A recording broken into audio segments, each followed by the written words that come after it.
उत्तर नगर जिल्ह्याची जीवनदायिनी असलेल्या भंडारदरा धरण पाणलोट क्षेत्रात मुसळधार पाऊस कोसळला असून भंडारदरा धरणात 24 तासात तब्बल 760 दशलक्ष घनफूट पाण्याची नव्याने आवक झाली।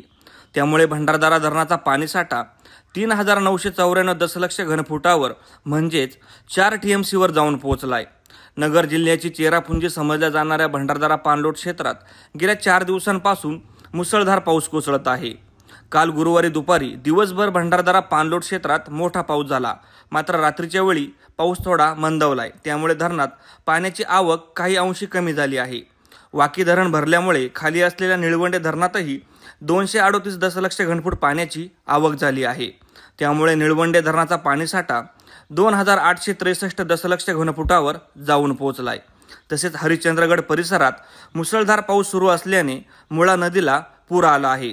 कोतुळ नजीक मुळा नदी 16,000 क्युसेक्स वेगाने भरून वाहत आहे। देवठाणच्या आडळा धरणात उच्चांकी 96 दशलक्ष घनफूट पाण्याची आवक झाली असून धरणाचा पाणीसाठा 675 दशलक्ष घनफुटावर जाऊन पोहोचलाय। त्यामुळे देवठाणचे आडळा धरण आज सकाळी 64% भरले आहे। एका दिवसात भंडारदऱ्यात 140 मिलीमीटर, घाटगरला 143 मिलीमीटर, पांजरेत 108 मिलीमीटर, रतनवाडीत 157 मिलीमीटर, वाकीत 116 मिलीमीटर, निळवंडेत 53 मिलीमीटर, आढळा परिसरात 13 मिलीमीटर तर अकोलेत 46 मिलीमीटर पावसाची नोंद झाली आहे। अकोले टाइम्ससाठी अमोल शिर्के, अकोले। तुम्ही बघत आहात अकोले टाइम्स, खबर प्रत्येक क्षणाची।